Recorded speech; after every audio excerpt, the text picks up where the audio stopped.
Hello students, welcome to SN Education Point. This is Neetu Yadav and today in this video we will continue with the topic that is periodic trains. Previous video में हमने discuss किया था atomic radius को. Types of atomic radius हमने बात की थी जहाँ पर हमने covalent radius, metallic radius, van der Waals radius और इनर्ट गैस रेडियस और आयनिक रेडियस की बात की थी. उसके बाद हमने बात किया था when we go from top to bottom atomic radius increases due to the addition of new shell at every successive point. और फिर हमने बात की थी जब हम लेफ्ट टू राइट जाते हैं there is decrease in atomic radius due to increase in effective nuclear charge. आज हम एक स्टार्ट करेंगे जो टॉपिक हम वो स्टार्ट करेंगे कहाँ से, आयनिक रेडियस से. आयनिक रेडियस मैंने आपको बताया था, एग्जैक्ट हम नहीं बता सकते हैं बट मतलब जितने एरिया में आप उस आयन का इफेक्ट फील कर सको हम उसको क्या कहेंगे, उसका एक पर्टिकुलर फील्ड होगा अपना और उसकी जब हम रेडियस निकालेंगे तो वो आयनिक रेडियस होगा. बात करेंगे इसके वेरिएशन की left to right and top to bottom की अलोंग पीरियड. तो पीरियड हमें पता है ना कहाँ से कहाँ होता है, लेफ्ट टू राइट. जो रो होती है, रो ऐसे हॉरिजॉन्टल हम उसको पीरियड कहते हैं. तो अलोंग अ पीरियड अगर मैं बात करूँ आयनिक रेडियस की या मैं बात करूँ टॉप टू बॉटम की, देखिए एक्चुअली क्या है वेरिएशन जब हम करेंगे आयनिक रेडियस का तो एक बात बताओ, अगर कोई एटम ऑलरेडी इन साइज बड़ा है तो क्या उसका आयन भी ऐसा ही कुछ होगा. जैसे मान लो मैं एग्जांपल के साथ समझाती हूँ इसलिए मैंने वो चीज़ रब कर दी कि मान लो मेरे पास एक है सोडियम पॉजिटिव आयन और एक है पोटेशियम पॉजिटिव आयन. अगर मैं बात करूँ नॉर्मल सोडियम और पोटेशियम की तो इसमें था वैलेंस इलेक्ट्रॉन कितना 3s1, hydrogen lithium sodium, hydrogen lithium sodium इसमें था, एक सेकेंड, हाँ सोडियम का होता है 3s1 लास्ट वैलेंस वाला लिख रही हूँ मैं, और पोटेशियम में क्या होता था 4s1. सोडियम की एटॉमिक रेडियस स्मॉलर थी किससे, पोटेशियम से. Top to bottom atomic radius increase होती है तो पोटेशियम बड़ा हुआ ना सोडियम से.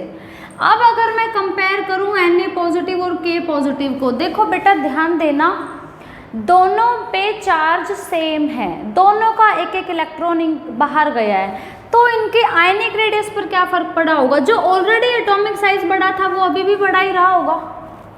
बात आई समझ में.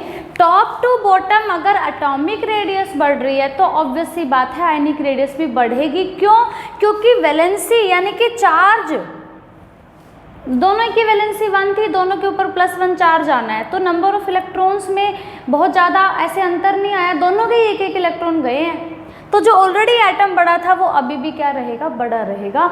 तो जब हम कंपेयर करेंगे एक आयन को उसके पेरेंट से, अगर मैं कंपेयर करने की बात करूं, ये तो था इस तरीके से कंपेयर करना कि भाई sodium potassium and sodium ion potassium ion. लेकिन अगर मान लो कंपेयर करना हो सोडियम और सोडियम आयन को, ध्यान देना इसमें 10 इलेक्ट्रॉन थे 10 प्रोटॉन थे, एक के हिस्से में एक आ रहा था फोर्स ऑफ अट्रैक्शन में, सॉरी 10 नहीं थे भाई, 11 इलेक्ट्रॉन थे 11 प्रोटॉन थे. सोडियम का एटॉमिक नंबर 11 होता है, ठीक है. तो एक के हिस्से में एक आ रहा था फोर्स ऑफ अट्रैक्शन के लिए. लेकिन यहाँ पर मैं बात करूँ तो 10 इलेक्ट्रॉन्स हो गए और 11 प्रोटॉन है. कहीं ना कहीं न्यूक्लियस का फोर्स ऑफ अट्रैक्शन बढ़ गया एक इलेक्ट्रॉन पे. बात आ रही है समझ में. पहले 11 इलेक्ट्रॉन थे 11 प्रोटॉन थे, एक के हिस्से में एक आ रहा था, एक प्रोटॉन एक इलेक्ट्रॉन को अट्रैक्ट कर रहा था ऐसा मान के चलो. लेकिन यहाँ पर इलेक्ट्रॉन्स कम हो गए हैं तो अंदर की तरफ फोर्स ऑफ अट्रैक्शन बढ़ गया ना, क्योंकि अब 10 इलेक्ट्रॉन है और 10 को पकड़ने वाले 11 लोग हैं. पहले 11 लोग थे भागने वाले, 11 थे पकड़ने वाले, ठीक है. अब 10 भागने वाले 11 पकड़ने वाले, जल्दी पकड़ में आएंगे ना भाई. फोर्स ऑफ अट्रैक्शन बढ़ गया, फोर्स ऑफ अट्रैक्शन बढ़ गया तो इसका साइज क्या हो जाएगा, छोटा हो जाएगा. कहने का मतलब कैटायन जो होता है वो स्मॉलर होता है अपने पेरेंट एटम से. क्या होता है, अपने पेरेंट एटम से छोटा होता है क्योंकि इलेक्ट्रॉन्स कम हो गए. कैटायन का मतलब पॉजिटिव चार्ज का मतलब इलेक्ट्रॉन्स कम हो गए. इलेक्ट्रॉन अगर कम हो गए हैं तो न्यूक्लियस का होल्ड बढ़ गया इलेक्ट्रॉन्स पे, इलेक्ट्रॉन्स कम हो गए ना तो इसका मतलब फोर्स ऑफ अट्रैक्शन बढ़ गया तो एटम अंदर की तरफ श्रिंक होगा. कहने का मतलब रेडियस छोटी हो जाएगी कैटायन की अपने पेरेंट एटम से. ये तो बात थी कैटायन की. अगर आपको कंपेयर करना हो, मैं यहाँ पर लिखती जा रही हूँ, सोडियम आयन जो है वो स्मॉलर होगा सोडियम से. ठीक है।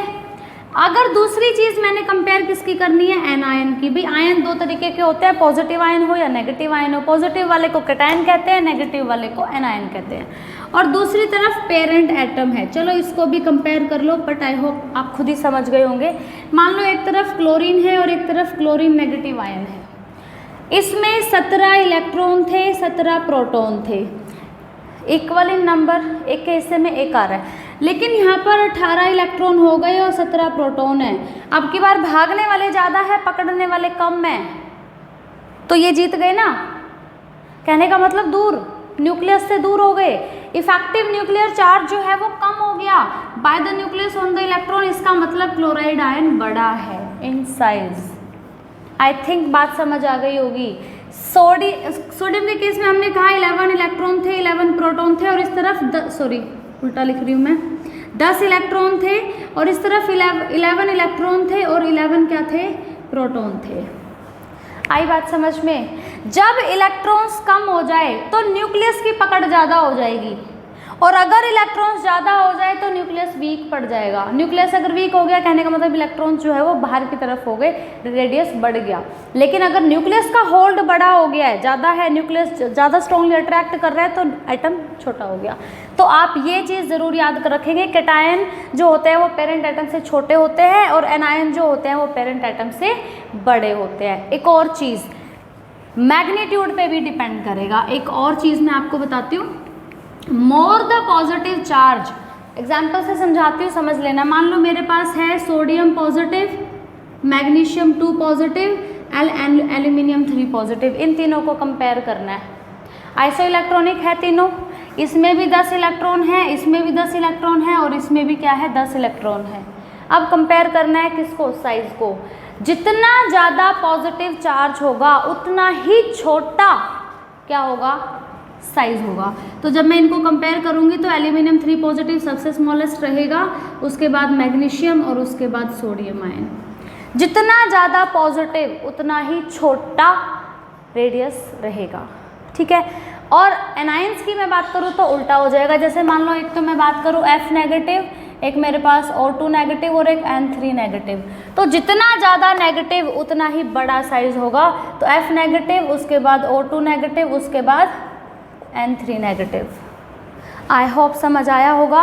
ये हमारा आयनिक रेड, क्योंकि क्वेश्चन जो है वो इस तरीके से आएंगे, आपको इस तरह से आयंस दे देंगे और कहेंगे अरेंज दैम इन इंक्रीजिंग और डिक्रीजिंग ऑर्डर। तो इस तरह के क्वेश्चंस यहाँ से आते हैं। तो प्लीज़ आप ये चीज़ ध्यान रखेंगे, कैटायन, एनायन और आइसो इलेक्ट्रॉनिक के केस में किस तरीके से करना है कि जितना ज़्यादा पॉजिटिव उतना छोटा आयन, जितना ज़्यादा नेगेटिव उतना बड़ा आयन होता है। तो ये हमारा टॉपिक कंप्लीट हुआ जो रेडियस से थोड़ा सा बचा हुआ था। अब हम नेक्स्ट पीरियोडिक ट्रेड के बारे में पढ़ेंगे और वो रहेगा हमारा आयनाइजेशन एंथैल्पी। वर्ड हो सकता है पहली बार सुना हो, या फिर अगर आपने 10th क्लास में चैप्टर नंबर 5 को बहुत अच्छे से पढ़ा था केमिस्ट्री में, तो आपको ये चीज़ें पहले से भी कुछ बच्चों को आती होगी अगर क्लास में डिटेल में कराया गया था। तो बात करेंगे पहले, सबसे पहला ट्रेड हमने कौन सा पढ़ा हुआ है भाई, एटॉमिक रेडियस। ये हम पूरा कर चुके हैं डिटेल में अच्छे से।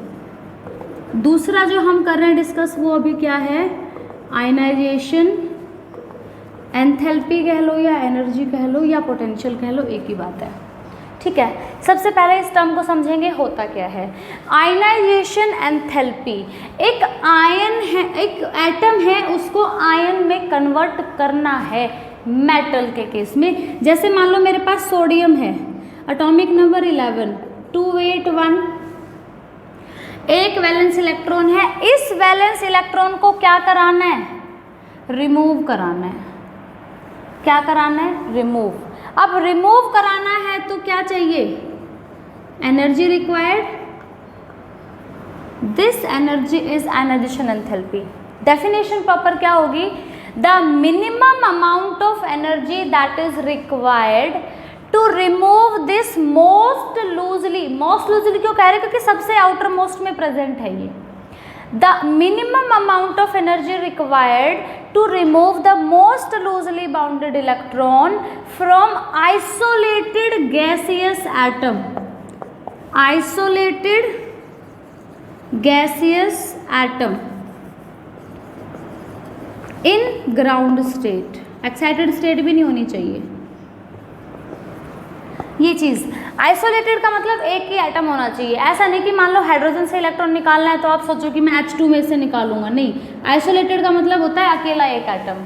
गैसियस स्टेट, वो सॉलिड और लिक्विड में नहीं होना चाहिए, किस स्टेट में होना चाहिए? ऐसा नहीं कि सोडियम सॉलिड में और हम इलेक्ट्रॉन निकाल देंगे, इसको पहले गैसियस स्टेट में ले जाना पड़ेगा। आइसोलेटेड गैसियस स्टेट से जब हम एक इलेक्ट्रॉन को निकालना चाहते हैं, अब अगर इस इलेक्ट्रॉन को निकालना है, तो ये सोडियम का न्यूक्लियस है और जो वैलेंस इलेक्ट्रॉन है वो यहाँ प्रेजेंट है, तीसरे शेल में है ना, यही था ना 281, तो ये एक इलेक्ट्रॉन है जो हम निकालना चाहते हैं। तो क्या होगा, अगर आप इस इलेक्ट्रॉन को निकालना चाहते हो तो जो फोर्स ऑफ अट्रैक्शन है by the nucleus on the electron, उस फोर्स ऑफ अट्रैक्शन को तोड़ना पड़ेगा, और इस फोर्स ऑफ अट्रैक्शन को तोड़ना है तो एनर्जी रिक्वायर्ड है, and that energy is called ionisation enthalpy. I hope आपको बहुत अच्छे से समझ में ये चीज़ आ गई होगी। इस तरीके से लिखती हूँ कि सोडियम से क्या बना दिया, सोडियम पॉजिटिव आयन, और एक इलेक्ट्रॉन बाहर निकल गया। तो इस केस में जो आपको एनर्जी रिक्वायर्ड थी, इस केस में जो आपको एनर्जी रिक्वायर्ड थी, डेल्टा एच एनर्जी एंथैल्पी, आपको जो एनर्जी आपने यहाँ लगाई है इस इलेक्ट्रॉन को बाहर निकालने के लिए, ये इलेक्ट्रॉन था, इसको रिमूव कराया है ना, तो force of attraction between positive negative तोड़ना पड़ा है। इसको तोड़ने के लिए जो एनर्जी आपने यहाँ दी है इस आयन को बनाने के लिए, ध्यान देना गैसियस स्टेट में होना चाहिए एटम आपका। आइसोलेटेड मतलब सिंगल एटम होना चाहिए और गैसियस स्टेट में होना चाहिए। That energy is called ionisation energy और एंथैल्पी। ठीक है, एक दूसरी टर्म आपके पास आएगी सक्सेसिव आयनाइजेशन एनर्जी या एंथैल्पी। अब सक्सेसिव का मतलब क्या होता है? फॉर एग्जाम्पल हमने क्या किया, मैग्नीशियम से क्या बनाया, मैग्नीशियम पॉजिटिव, और फिर मैग्नीशियम पॉजिटिव से बनाया जाता है मैग्नीशियम 2 पॉजिटिव। बेटा कभी भी दो इलेक्ट्रॉन एक साथ नहीं निकलते, कभी भी 2 इलेक्ट्रॉन एक साथ नहीं निकलते, 1 बाय 1 निकलते हैं। तो पहला जब इलेक्ट्रॉन गया तो मान लो आयनाइजेशन एंथैल्पी आपकी ये थी, प्लस में रहेगी हमेशा क्योंकि रिक्वायर्ड है, रिक्वायर्ड होती है तो डेल्टा एच पॉजिटिव होगा, और जब रिलीज होती है तो डेल्टा एच नेगेटिव होता है। ठीक है, रिलीज निकलती है तो एनर्जी नेगेटिव में लिखेंगे, अगर हमने दी है तो पॉजिटिव में लिखेंगे। ठीक है, इस तरीके से यहाँ लिख देती हूँ। तो इसका डेल्टा एच यहाँ पर क्या था, ये जो था ये आपका H1 था पहला स्टेप में। दूसरे स्टेप में जब आपने दूसरा निकाला है इलेक्ट्रॉन तो ये क्या हुआ, मान लो डेल्टा H2 पॉजिटिव। तो ये तो आयनाइजेशन एंथैल्पी है, इसको कहेंगे सक्सेसिव आयनाइजेशन एंथैल्पी। सक्सेसिव का मतलब जब दूसरा नेक्स्ट इलेक्ट्रॉन निकालने के लिए जो एनर्जी आपने दी है। और एक चीज़, पहले न्यूट्रल एटम में से आप इलेक्ट्रॉन निकाल रहे थे, लेकिन अब आप क्या कर रहे हो, पॉजिटिव चार्ज में से इलेक्ट्रॉन निकाल रहे हो। तो आपको ध्यान है पॉजिटिव चार्ज होने से रेडियस और भी छोटी हो जाती थी। अब और भी छोटे एटम में से अगर आप इलेक्ट्रॉन निकाल रहे हो तो एनर्जी रिक्वायरमेंट और भी ज़्यादा हो जाती है। कहने का मतलब जो आपका डेल्टा H2 है वो बड़ा होता है किससे, डेल्टा H1 से, यानी कि सक्सेसिव आयनाइजेशन एंथैल्पी जो होती है वो बड़ी होती है, ज़्यादा चाहिए होती है अगर आप किसी कैटायन में से इलेक्ट्रॉन निकालते हो तो, क्योंकि कैटायन का साइज़ और भी छोटा हो जाता है, और साइज छोटे होने से फोर्स ऑफ अट्रैक्शन बढ़ गया इलेक्ट्रॉन और न्यूक्लियस के बीच में। अब फोर्स ऑफ अट्रैक्शन बढ़ गया तो उसको निकालना भी डिफिकल्ट है, इसका मतलब ज़्यादा एनर्जी देनी पड़ेगी। आई बात समझ में? कहने का मतलब 2 टर्म यहाँ पे मैंने समझाई आपको। आयनाइजेशन एंथैल्पी होती क्या है, the minimum amount of energy that is required to remove the most loosely bounded electron from its isolated gaseous state of atom in its ground state. दूसरी सक्सेसिव का मतलब क्या होता है, नेक्स्ट। जैसे मान लो एल्यूमिनियम पर 3 पॉजिटिव आता है तो क्या लगता है 3 इलेक्ट्रॉन एक साथ निकल गए, नहीं, पहले एक निकलेगा फिर दूसरा निकलेगा फिर तीसरा निकलेगा। तो उस केस में 3 आयनाइजेशन एंथैल्पी आएगी, H1 H2 H3, और हाईएस्ट H3 रहेगा आपका। सक्सेसिव जो होती है वो हमेशा बढ़ती जाती है, क्यों? क्योंकि नेक्स्ट इलेक्ट्रॉन आप एक कैटायन में से निकाल रहे हो, पहला वाला आपने न्यूट्रल एटम में से निकाला था। अब न्यूट्रल से निकाला था तो न्यूट्रल वाले का नॉर्मल साइज था एटम का, ठीक है, आपने मोस्ट लूजली बाउंडेड इलेक्ट्रॉन को निकाल लिया। लेकिन अब जब आप इलेक्ट्रॉन निकाल रहे हो वो कैटायन में से निकाल रहे हो, कैटायन और भी छोटा हो चुका है। छोटा होने का मतलब फोर्स ऑफ अट्रैक्शन बढ़ गया ना भाई उस इलेक्ट्रॉन पे, न्यूक्लियस के पास चला गया। वो साइज छोटा होने का मतलब इलेक्ट्रॉन न्यूक्लियस के पास चला गया थोड़ा सा, अब पास चला गया तो ज़्यादा अट्रैक्ट हो रहा है, तो उसको निकालना डिफिकल्ट है, तो एनर्जी भी ये जो है वो दूसरी वाली ज़्यादा हो जाएगी। तो एल्यूमिनियम के केस में 3 होगी तो H3 हाईएस्ट होगी। आई थिंक ये चीज़ आपको बहुत अच्छे से समझ में आ गई होगी, ionisation energy and successive ionisation energy. अब एक चीज़ है हमारे पास फैक्टर्स अफेक्टिंग, इसकी वेरिएशन भी करेंगे। अब टर्म क्या है हमारे पास, फैक्टर्स अफेक्टिंग आयनाइजेशन एनर्जी। या पहले वेरिएशन करा दूं, या पहले वेरिएशन करा दूं? हाँ चलो पहले वेरिएशन बता देती हूँ, फैक्टर्स अफेक्टिंग जो है वो हम फिर करेंगे, ठीक है, नेक्स्ट वीडियो में करेंगे। बात करते हैं वेरिएशन की।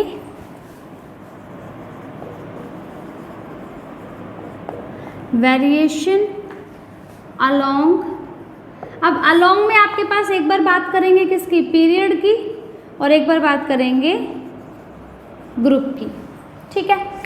अलोंग अ पीरियड अगर मैं बात करूँ, पीरियड का मतलब हमेशा क्या होता है, लेफ्ट टू राइट। रीजन के साथ समझने की कोशिश करना, बाकी फैक्टर्स में फिर कराऊंगी डिटेल में, बिल्कुल वीडियो को बहुत लंबा नहीं करेंगे क्योंकि इसलिए नेक्स्ट वीडियो में करेंगे उसको। लेफ्ट टू राइट जब आप जा रहे थे तो एटॉमिक रेडियस पर क्या फर्क पड़ रहा था, आपको अगर याद हो लास्ट वीडियो में डिस्कस किया था, left to right atomic radius decrease हो रही थी। अगर एटॉमिक रेडियस छोटी है, देखो एक तो केस आप ये कंसीडर करो एटॉमिक रेडियस छोटी है, और एक आप ये केस कंसीडर करो जब एटॉमिक रेडियस बड़ी है, तो छोटे वाले में फोर्स ऑफ अट्रैक्शन ज़्यादा होगा या कम होगा, ऑब्वियसली बात है ज़्यादा होगा ना, क्योंकि डिस्टेंस कम है बिटवीन पॉजिटिव नेगेटिव, तो फोर्स ऑफ अट्रैक्शन इसमें ज़्यादा हुआ। और जब डिस्टेंस ज़्यादा है तो फोर्स ऑफ अट्रैक्शन कम हुआ, दूर है क्योंकि, तो इस केस में आयनाइजेशन एंथैल्पी क्या होगी, कम या ज़्यादा, ज़्यादा होगी, क्योंकि साइज छोटा है। और यहाँ पर एटॉमिक साइज बड़ा है, इसलिए आयनाइजेशन एंथैल्पी कम होगी, क्योंकि इसको निकालना इजी है और इसको निकालना डिफिकल्ट है, और इसको निकालना इजी है। इजी होने का मतलब आयनाइजेशन एंथैल्पी क्या होगी, कम होगी, क्योंकि इसका साइज क्या था, बड़ा था, और इसका साइज क्या था, छोटा, तो इसमें आयनाइजेशन एंथैल्पी क्या होगी, ज़्यादा। साइज छोटा होने का मतलब हो जाता है that is the force of attraction between the last electron and the nucleus is more. अगर फोर्स ऑफ अट्रैक्शन मोर है तो एनर्जी रिक्वायरमेंट भी मोर होगी। तो left to right atomic radius कम हो रही है, तो एटॉमिक रेडियस कम होने का मतलब ये वाला केस है, तो आयनाइजेशन एंथैल्पी क्या होगी, ज़्यादा होगी when you are going from left to right. वैसे इसमें एक्सेप्शनल केसेस आएंगे, वो मैं आपको सेपरेटली कराऊंगी। कुछ एक्सेप्शनल केसेस आएंगे, फैक्टर्स के साथ बताऊंगी मैं आपको कि वो क्यों आए एक्सेप्शनल केस। एक्सेप्शनल केस भी हमें हमेशा रटने नहीं होते बेटा, हर चीज़ के पीछे एक लॉजिक होता है। ग्रुप की अगर मैं बात करूँ तो ग्रुप क्या समझते हो, top to bottom. Top to bottom मतलब ऐसे वर्टिकल ग्रुप में। अब टॉप टू बॉटम जब आप आ रहे थे तो एटॉमिक रेडियस पर क्या फ़र्क पड़ रहा था, नॉर्मली एटॉमिक रेडियस बढ़ रही थी। एटॉमिक रेडियस बढ़ने का मतलब ये, एटॉमिक रेडियस ज़्यादा होगी तो निकालना इजी होगा, इसका मतलब आयनाइजेशन एंथैल्पी कम होगी। तो जब आप टॉप टू बॉटम जाते हो तो आयनाइजेशन एंथैल्पी डिक्रीज होती है। तो ये हो जाएगी variation when you are going along a period left to right, because atomic radius is decreases, ionisation enthalpy increases, ज़्यादा हो जाएगी। वैसे भी सिंपली खुद भी समझो, लेफ्ट टू राइट जा रहे थे तो मेटालिक करैक्टर कम हो रहा है। मेटालिक करैक्टर कम होने का मतलब इलेक्ट्रॉन लूज करने की पावर कम हो रही है, क्योंकि बिल्कुल एक्सट्रीम राइट पे तो नॉन मेटल्स आ जाती है, वो तो इलेक्ट्रॉन को गेन करती है, लूज तो करती ही नहीं है ना। और वेरी लेफ्ट पे बात करें तो मेटल्स है वो इजिली लूज करती है। कहने का मतलब इस तरफ एनर्जी कम लगी लूज़ कराने में, क्योंकि वो चाहते भी थे हम लूज़ करें, और थोड़ी सी एनर्जी देते ही उन्होंने इलेक्ट्रॉन लूज़ कर दिया। इसका मतलब लेफ्ट टू राइट क्या हो रहा है, आयनाइजेशन एंथैल्पी बढ़ रही है, इलेक्ट्रॉन निकालना डिफिकल्ट है इस साइड वाले एलिमेंट्स का, जो कि नॉन मेटल्स होते हैं। आ गई बात समझ में। और टॉप टू बॉटम की बात करें तो मेटालिक करैक्टर बढ़ता था। मेटालिक करैक्टर बढ़ने का मतलब इलेक्ट्रॉन निकालना इजी है तो आयनाइजेशन एंथैल्पी कम चाहिए। इलेक्ट्रो पॉजिटिव नेचर कह सकते हैं हम मेटालिक करैक्टर को यहाँ पर, electropositive nature top to bottom, electropositive nature, electropositive nature की अगर मैं बात करूँ, इलेक्ट्रोपॉजिटिव नेचर क्या समझते हो? इलेक्ट्रॉन लूज करने की पावर। तो लेफ्ट टू राइट क्या होता है? कम होता है, क्योंकि वो लेफ्ट टू राइट में जाते हैं तो मेटल लूज करने की पावर कम हो रही है ना इलेक्ट्रॉन लूज करने की, क्योंकि मेटालिक कैरेक्टर कम हो रहा है।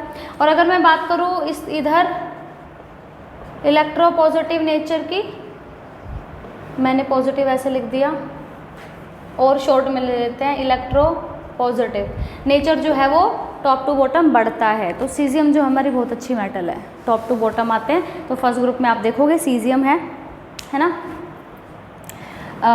चलिए बात करते हैं अब हम इस वीडियो में क्या क्या डिस्कस कर चुके हैं। हमने आयनिक रेडियस की बात की, जिसमें कैटायन और एनायन की बात की, फिर आइसो इलेक्ट्रॉनिक को हमने कंपेयर किया, और उसके बाद हमने डिस्कस किया है ionisation enthalpy, successive ionisation enthalpy and the variation of ionisation enthalpy along a group and along a period. I hope आपको सारे कॉन्सेप्ट समझ में आए होंगे। मेरी पूरी कोशिश होती है कि अच्छे से अच्छे उन चीज़ों को एक्सप्लेन किया जाए ईजी से ईजी तरीके में और ईजी लैंग्वेज के साथ, ताकि आप चीज़ों को समझ सके। फिर उसके बाद रिटर्न की प्रैक्टिस तो आपको करनी ही है, वो तो उसके बिना तो फिर काम ही नहीं चलता। ठीक है, अगर आपको सब कुछ समझ आया हो, सेशन पसंद आया हो, तो वीडियो को लाइक कीजिए, शेयर कीजिए अपने दोस्तों के साथ, ताकि वो भी चीज़ों को बेटर अंडरस्टैंड कर सके। Thanks for watching till and.